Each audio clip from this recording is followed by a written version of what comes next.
하나님께서 오늘 예배 가운데 우리에게 주신 말씀은 요한복음 9장 1절부터 7절까지의 말씀입니다. 요한복음 9장 1절부터 6절까지 7절까지의 말씀, 제가 가진 성경으로 신약성경 160페이지가 되겠습니다. 요한복음 9장 1절부터 7절까지의 말씀을 제가 받도록 봉독하도록 하겠습니다. 예수께서 길을 가실 때에 날 때부터 맹인된 사람을 보신지라. 제자들이 물어 이르되, 랍비여, 이 사람이 맹인으로 난 것이 누구의 죄로 인함이니이까?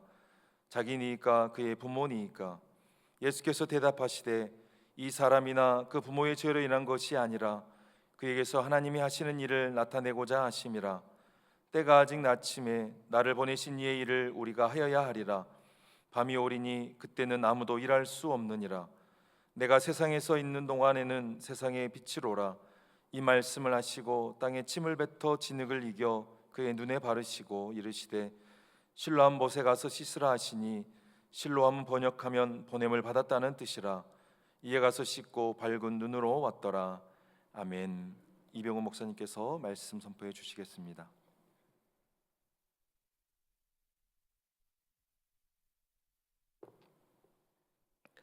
기도하겠습니다. 하나님 아버지, 주님을 사랑하는 귀한 성도들, 험한 세상 살다가 주의 품으로 돌아왔습니다. 겸허한 마음으로 주의 말씀을 기다립니다. 귀한 자리 부족한 종을 세워주셨사오니 성령께서 임하셔서 말씀하여 주옵소서. 행여 사람의 말은 가리워 주시고 오직 하나님의 음성만이 들려지게 하여 주옵소서. 예수님의 이름으로 기도하옵나이다. 아멘. 할렐루야. 이 시간에도 주의 은혜가 우리 가운데 함께 하실 줄로 믿습니다. 지난주일 설교를 마치고 돌아가면서 단회로 한 번 설교를 하는 것으로 알고 돌아갔습니다. 주중에 교회로부터 또 목사님으로부터 대리당회장의 부탁을 받고 고민 끝에 승낙을 했습니다. 설교 목사로 오는 것과 대리당회장으로 오는 건 좀 다릅니다. 다 아시는 대로 대리당회장은 목사님을 대신하는 것입니다. 목사님께서 제게 모든 당회장의 일들, 그러니까 설교라든가 행정, 이 모든 것을 제게 위임하시겠노라고 말씀하시고 당회로부터 연락을 받고 이 시간 이 자리에 서게 됐습니다. 어제 미리 오면서 제 아내에게 성안교회와 나를 위해 기도해 주세요 그랬어요. 왜냐하면 우리 성안교회 교인들이 저 사람 또 섰네, 얼마나 미울까, 내가 담임 목사님 서야 할 자리에 제가 섰으니 여러분, 때로는 미운 마음이 들겠다, 그런 생각이 들고, 또 여러분의 마음이 얼마나 아플까라는 생각도 들어서 여간 마음이 무거운 것이 아닙니다.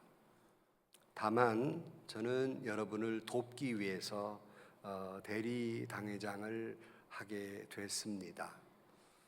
오직 주님만 바라보고, 오직 성한 교회만을 위해서, 오직 성도 여러분들의 눈물의 기도만 바라보면서 제게 허락해 주신 기간 동안 여러분을 위해 기도하고, 또한 여러분을 위해서 또 여러 가지 행정 업무, 모든 일들을 해 나가고자 합니다.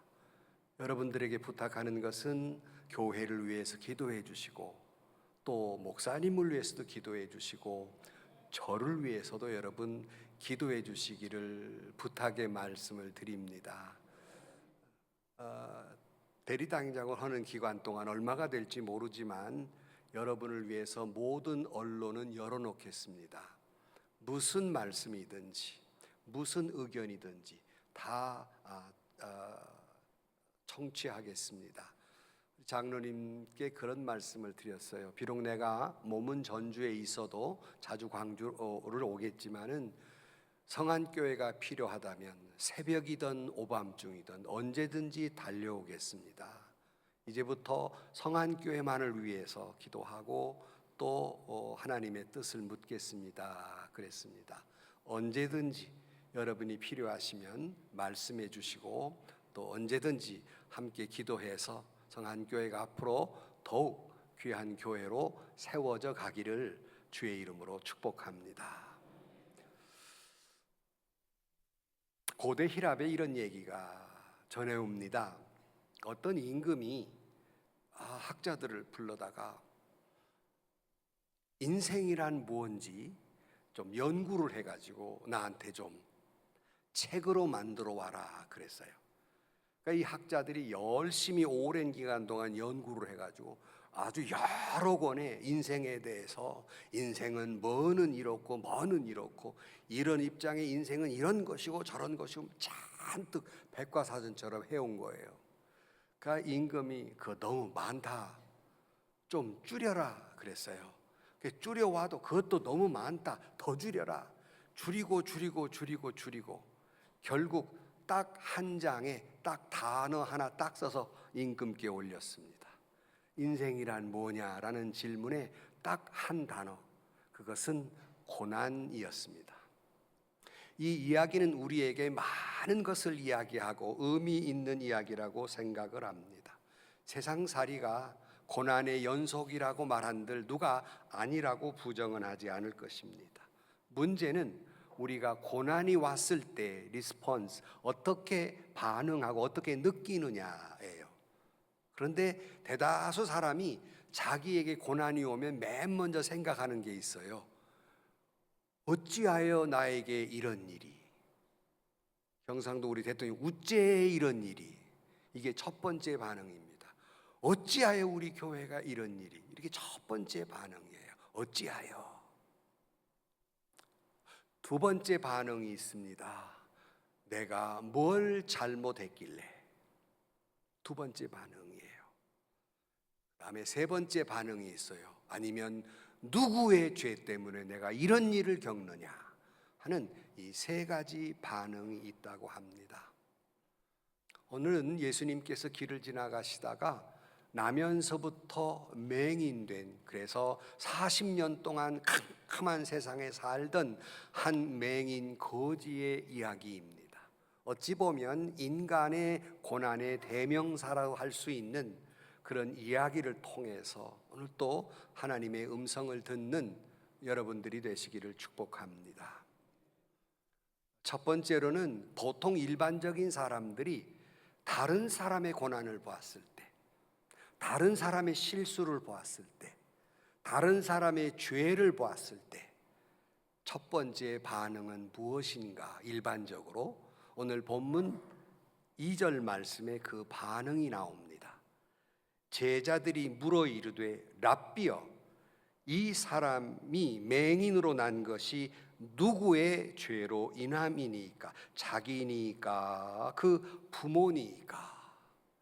아니 나면서부터 맹인된 사람을 보고 제자들의 반응은 남의 불행, 남의 아픔, 남의 상처, 남의 고통을 보면서 일반적으로 첫째, 저 사람 저런 일 당하는 거 뭔가 죄가 있지, 이런 반응이라는 것입니다.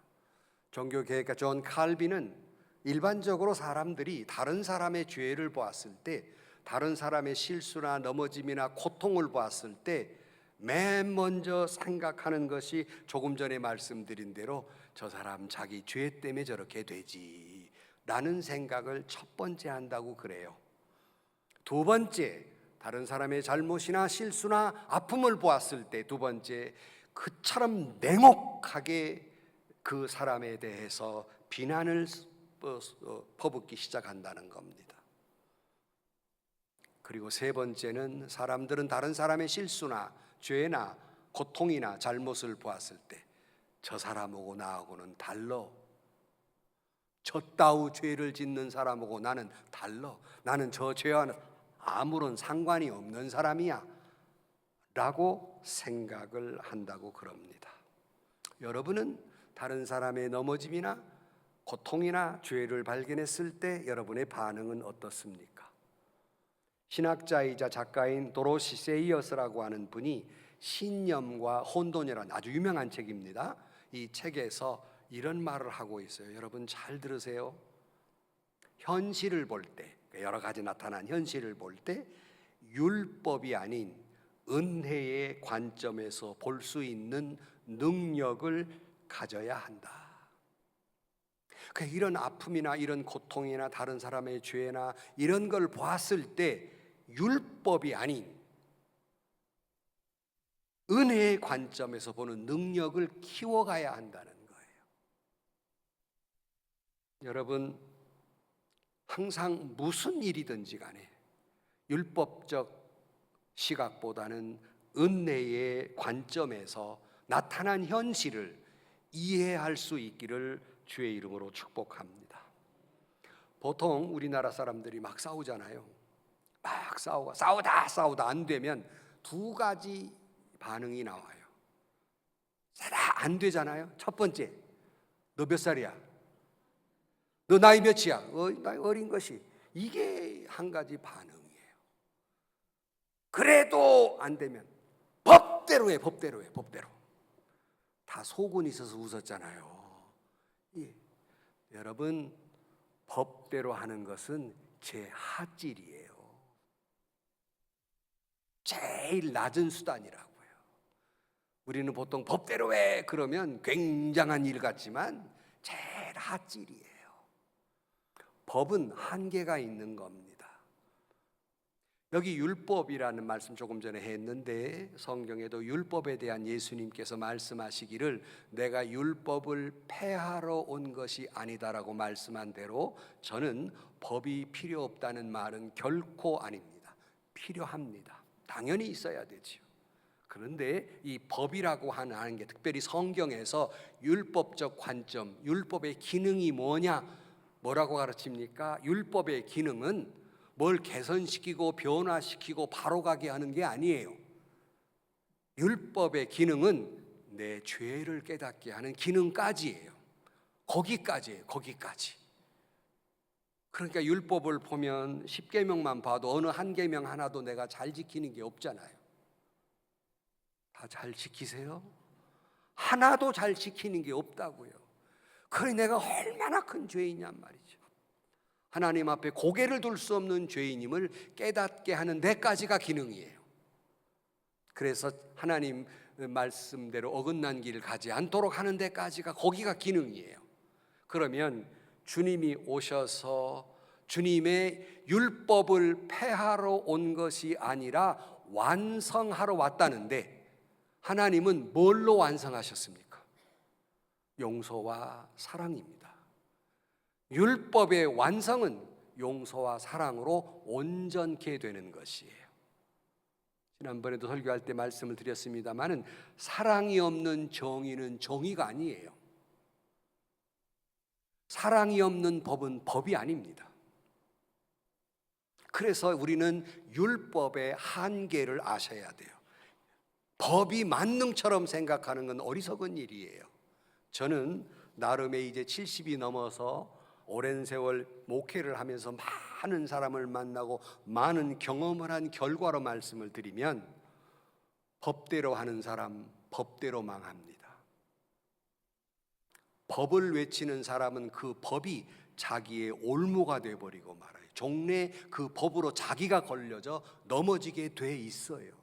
아마 인생을 살아보면 다 그게 공감하시는 일이에요. 법은 법으로 망해요. 뭐라고 성경에서 칼을 든 뭘로 망한다고요? 칼로 망해요. 똑같은 이치예요. 법을 외치는 사람은 법이 자기를 올가맬 겁니다. 잘 생각해 보세요. 그러나 주님은 그 법으로 끝나지 아니하고 저 사람 누구의 죄입니까? 라고 예수님의 제자들은 물었지만 어떤 사람의 고통이나 잘못이나 이런 것들을 볼 때 일반적인 사람은 죄를 묻고 있지만 주님의 반응은 사랑과 자비와 긍휼의 눈으로 바라보는 거예요. 일반적인 사람은 냉혹하고 냉철하게 누구의 죄냐고 묻고 있지만 그래서 사람은 그런 벌을 받아도 싸다고 외치고 있지만, 그러나 주님은 이런 정죄자의 입장에서 그의 고통과 아픔과 비록 죄를 지었을지라도 정죄자의 입장에서 해석하고 있는 것이 아니라 은혜의 관점에서 그것을 해석하고 계시다는 거예요. 예컨대 여러분, 아이가 막 뛰지 말아라 뛰지 말아라, 이놈들이 자꾸 뛰잖아요. 엄마가 뛰면 넘어진다, 뛰지 말아라 뛰지 말아라, 막 달싹 넘어졌어요. 엄마는 두 가지 반응을 할 수 있을 겁니다. 쫓아가서 종아리를 떼면서 뛰지 말라니까 뛰었다고, 그렇게 반응 안 하십니까? 그러면 두 번째 반응을 하실 거예요. 쫓아가서 막 안 다쳤냐? 어디 아파? 안 다쳤어? 이 반응이 하나도 이렇게 없어요. 둘 중에 어느 것이 먼저예요? 다쳤는가를 보는 거잖아요. 얼마나 아프냐를 묻고 있잖아요. 이게 어떤 문제가 발생했을 때 이게 먼저라는 겁니다. 얼마나 아프냐. 물론 그 다음에, 그러니까 뛰지 말라 그랬잖아, 앞으로 뛰지 마라, 이건 필요해요. 법은 필요합니다. 그러나 먼저 우리가 이것을 해석할 때는 은혜의 관점에서 보라는 겁니다. 한 가지 더 예를 들어드리면, 어느 목사님이 시골교회 막 눈이 많이 왔는데 교회를 가려면 좀 멀어요. 그래도 목사님이니까 새벽 예배를 가려고 나가니까 사모님이 아이 오늘은 좀 가다 보면 넘어지니까 가지 말라고. 그래도 가야지. 그러고는 목사님이 문을 나서다 몇 발짝 달싹 미끄러 넘어져가지고 다리가 똑 부러져 버렸어요. 그러니까 사모님이 문을 열어보더니, 그러니까 내가 가지 말라고 그랬더니 가가지고 그렇다고 야단하니까 목사님이 사모님을 보면서 이러더랍니다.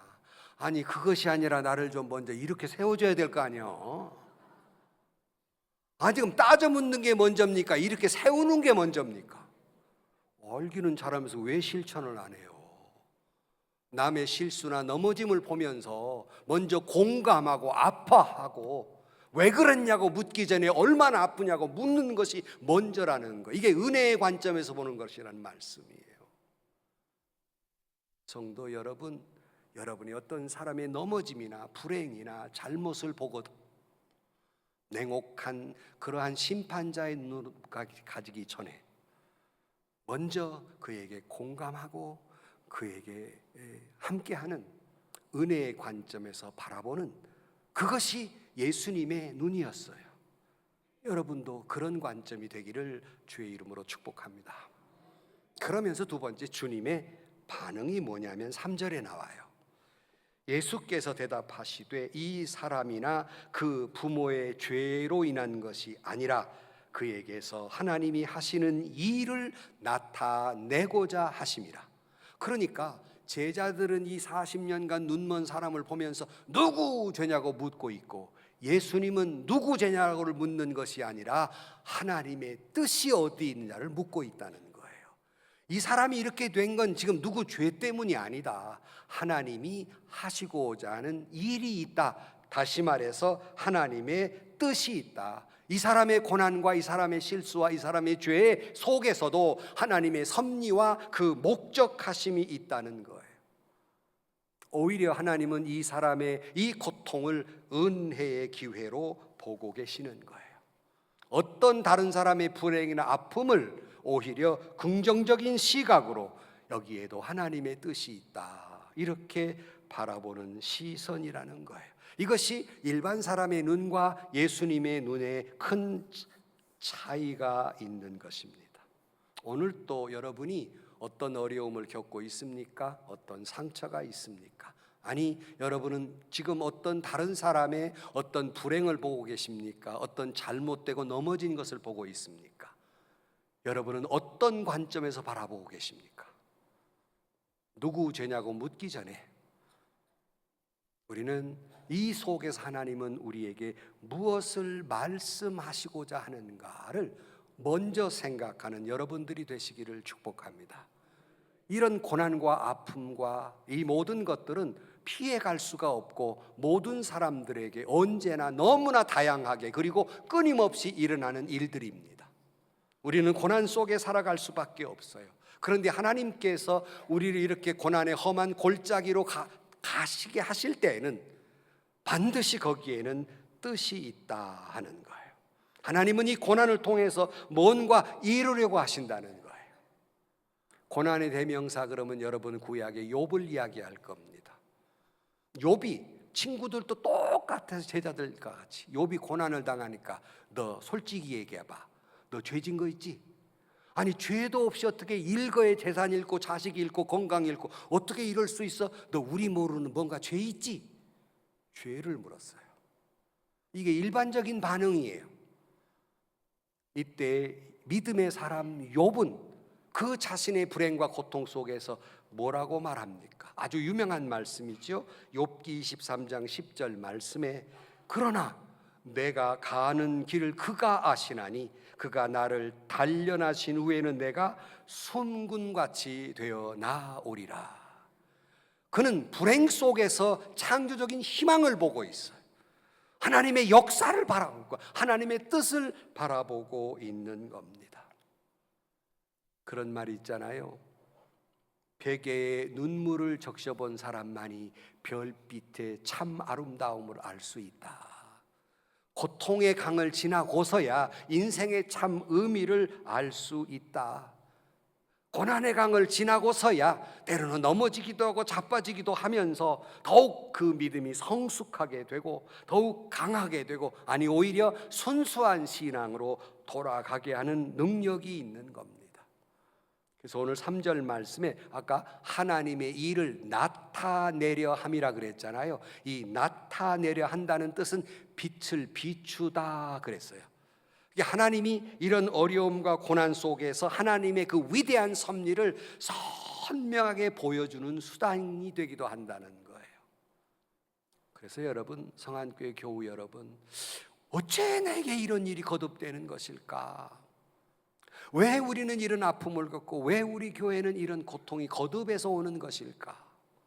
누구의 죄냐고 묻기 전에 하나님의 뜻이 무엇인가? 하나님이 우리에게 뭘 더 선명하게 말씀하시고자 하는가? 하나님의 뜻을 물으시기를 축복합니다. 다시 말씀드려요. 죄를 묻기 전에 하나님의 뜻을 물으십시오. 제가 늘 말씀드린 대로 평생을 이 고난의 문제에 대해서 가르친 평생 이 교회에서 여러 번 말씀드렸어요. 내게 어떤 아픔이나 고통이 오거든 하나님 나에게 먼 복을 또 얼마나 주시려고 내게 아픔을 주십니까? 처음 듣는 것처럼 그러면 찬양대들 어쩌자는 얘기예요. 한 5번은 얘기했을 거예요 아마. 내게 이 아픔을 주는 건 먼 복을 또 주시려고, 무슨 은혜를 더 주시려고. 아멘. 그렇게 해석하자는 거예요. 뭘 나에게 더 선명한 은혜를 주시려고. 성안교회 교우 여러분, 오늘 이 시간 하나님이 우리에게 어떤 선명한 뜻을 우리에게 가르쳐 주시려고 또 이런 시련을 주시는 것일까? 죄를 묻기 전에 하나님의 그 뜻을, 그 메시지를 묻는 여러분들이 되시기를 축복합니다. 영어에 이런 말이 있어요. God purpose behind your pain. 너의 아픔 속에는 하나님의 뜻이 있다. 아멘. 여러분의 아픔 속에는 하나님의 선명한 뜻이 있어요. 이번 기회에 그 뜻을 발견하는 여러분들이 되시기를 주의 이름으로 축복합니다. 그다음에 세 번째로는 이 고난 속에서 하나님의 은혜를 허락해 주십니다. 오늘 본문에 보면 5절로 7절 말씀에 내가 세상에 있는 동안에는 세상의 빛이로다 이 말씀을 하시고 땅에 침을 뱉어 진흙을 이겨 그 눈에 바르시고 이르시되 실로암 목가에 가서 씻으라 하시니 실로암을 번역하면 보냄을 받았다는 뜻이라. 이에 가서 씻고 밝은 눈으로 왔더라. 하나님은 이 장면을 통해서 죄를 묻는 그들 앞에서 그를 불쌍히 여기시고 하나님의 뜻이 있다 말씀하시고 그냥 맹인인 채로 놔두지 않았어요. 짐을 뱉어 그의 눈을 만졌다는 것은 40년 동안 암흑 속에 살았던 그를 하나님 주님께서 어루만져 주셨고 실로암 목가에가 씻으라 말씀하면서 그의 고통을 깨끗이 씻어 주셨던 것처럼 오늘 또 주님이 저와 여러분의 아픔과 고통을 어루만져 주시고 높고 높은 보좌 위에 낮고 천한 이 땅에 오셔서 물과 피를 쏟으시면서 실로암 목가에 씻은 것처럼 저와 여러분의 암흑을, 죄를, 이 모든 잘못을 씻어 주실 줄로 믿습니다. 바로 이게 은혜라는 거예요.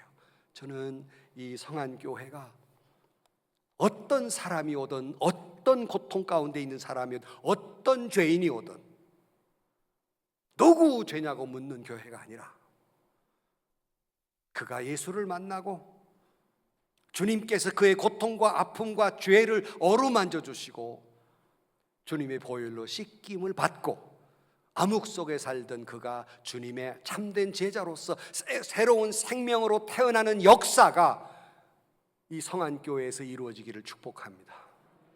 성안교회가 실로암 목가가 되기를 주의 이름으로 축원합니다. 우리도 다 죄인 아닙니까? 우리도 죄인으로서 주님 앞에 나와 씻음 받은 자들 아닙니까? 주님이 그를 위해 이 땅에 오신 것이 아닙니까? 너 실로암 목가에가 씻으라 말씀한 대로 주변의 많은 사람들에게 너 성안교회 제발 좀 가서 예수님 만나 죄를 씻음 받고 이 성안교회 교우들의 날카로운 비판의 시각이 아니라 율법적 시각이 아니라 은혜의 시각으로 바라보고 그 예수님 사랑을 경험하면서 새 생명을 좀 얻어라 라고 말씀하는 교회가 되기를 주의 이름으로 축복합니다. 결론으로 말씀을 드립니다. 스코틀랜드의 한 시골에 두 형제가 살았어요. 근데 이 두 형제 부모가 어렸을 때 두 분 다 돌아가셨어요. 그러니까 어린 것 둘이 살아야 되니까 뭐 거지죠. 얻어먹고 사는데 얼마나 배가 고팠겠어요. 옛날에 그러니까 배가 고파 정신이 혼미해질 정도로 배가 고팠어요. 그런데 그 마을에 한 아주 완고한 노인 할아버지가 한 분 계신데 그 할아버지가 양을 수백 마리를 키워요. 그러니까 이 어린 두 아이가 저 할아버지 양 수백 마리나 있는데 한 마리쯤 내가 잡아먹어도 모르겠지. 그러고 막 정신이 하나 배고프니까 가서 몰래 양을 잡아다가 잡아먹었어요.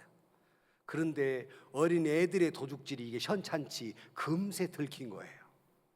사람들이 잡아다가 할아버지 앞에 내팽개칩니다. 이 완고한 할아버지가 문매를 때립니다. 도둑놈이라고. 문매를 맞고 거기서 그쳤으면 그것도 좀 안타까운데 이마에다가 ST라는 낙인을 탁 찍어버려. 마치 주홍글씨처럼. 도대체 ST는 무슨 약자인가? Sheep thief, 그러니까 양도둑놈. 좀 이해 좀 해보세요. 좀 이게 양도둑놈 딱 여기다 이마에다가.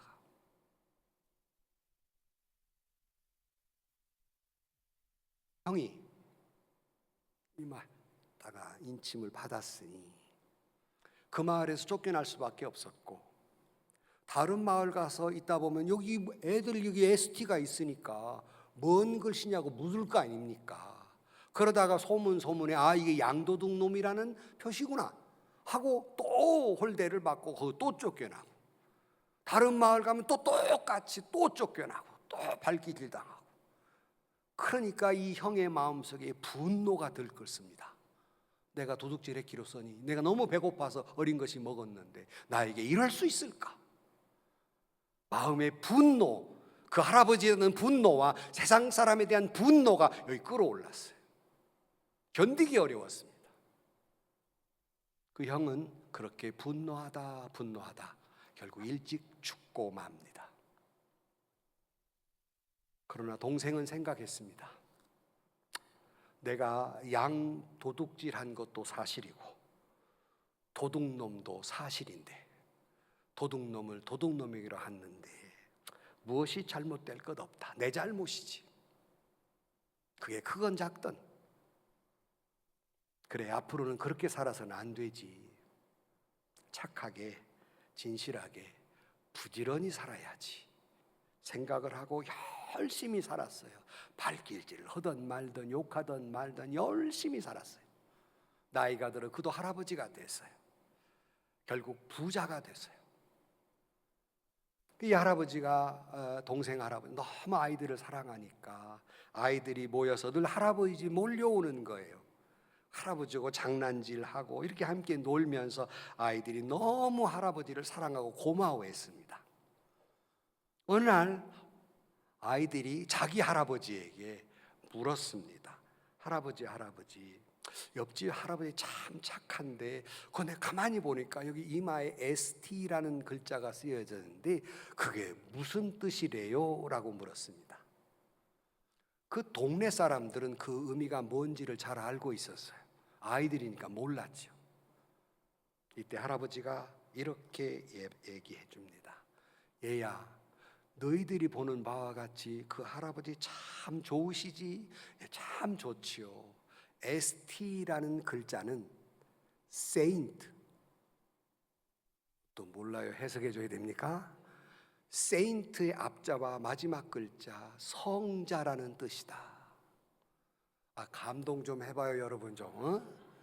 지금 도둑놈이 성자가 되는 순간이에요. 똑같이 우리가 죄인일 수 있습니다. 그러나 그 죄인이 끝끝내 분노하는 가운데에서 영원한 사망의 길을 갈 수 있고 그 죄인이 성자가 될 수 있습니다. 우리 모두는 죄인이고 예수님의 보혈의 은혜로 성도, 거룩한 백성, 성자라는 의미예요. 여러분은 둘 중에 선택할 수 있어요. 똑같은 죄를 짓고 똑같은 죄인이지만 영원한 사망의 길로 갈 것인가? 하나님의 거룩한 백성이 될 것인가? 또 하나 두 번째 중요한 거 있어요. 여기 할아버지 그 동네 그 어린아이 할아버지의 반응이에요. 비록 그가 양도둑놈이라는 의미의 ST를 가지고 있지만 그 할아버지는 아이들에게 양도둑놈이 아니라 뭐라고요? 성자라고요. 우리는 같은 죄인을 보지만 어떻게 내가 반응하냐에 따라 죄인을 영원한 사망에 이끌 수 있고 죄인이지만 그를 성자로 이끌 수 있습니다. 여러분은 어떤 길을 택하실랍니까? 평생을 우리가 살아가면서 고난과는 뗄래야 뗄 수 없고 주님 앞에 죄와는 뗄 수 없는 인생을 살고 있습니다.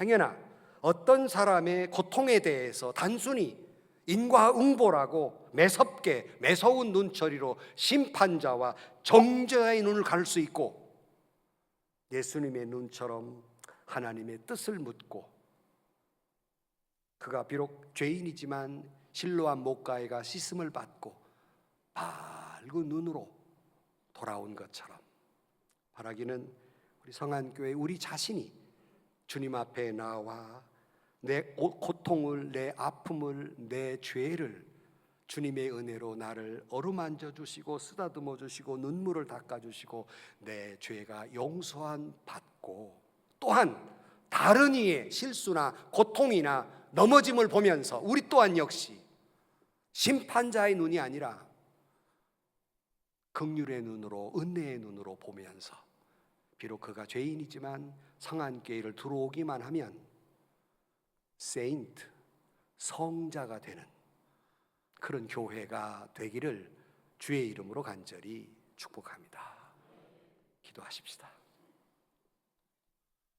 하나님 아버지, 우리 자신의 죄도 그렇고 다른 사람의 불행이나 죄를 볼 때마다 너무나도 냉혹하고 냉정한 심판자의 눈으로 보면서 살아왔습니다. 저희들도 주님처럼 은혜의 눈으로 바라보게 하여 주옵소서. 저희들을 잘못을 용서하시기 위해 높고 높은 보좌 위에 낮고 천한 이 땅에 오셔서 물과 피를 쏟으시며 우리 죄를 용서해 주시고 눈먼 자의 눈을 어루만져 주시며 그를 깨끗이 씻어 주었던 것처럼 우리 자신이 하나님의 어루만짐의 역사가 있고 씻어줌의 역사가 있어서 죄인이지만 성도가 되게 하여 주옵소서. 뿐만 아니라 이 교회에 들어오는 모든 사람들이 죄인이 들어왔지만 하나님의 은혜로, 성도의 사랑으로, 긍휼의 사랑으로 오히려 성자가 되고 성도가 되는 놀라운 역사, 실로와 목가가 되게 하여 주옵소서. 예수님의 이름으로 기도하옵나이다. 아멘.